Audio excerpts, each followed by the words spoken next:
हज़रत अबू मूसा रज़ी अल्लाह ताला अन्हु बयान करते हैं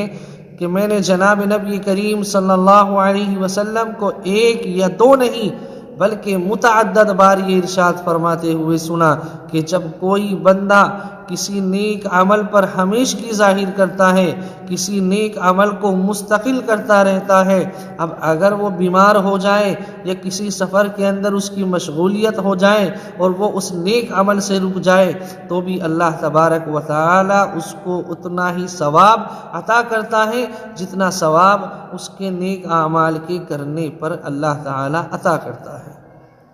और ये अज्र उसके लिए उसके नेक अमल पर हमेशगी की वजह से है, जो उसने उस नेक अमल पर हमेशगी जाहिर की, जिसने मुस्तकिल इस अमल को किया। अल्लाह तबारक व तआला हमें भी नेक काम करने वाला और नेक अमल करने वाला बनाए। आमीन।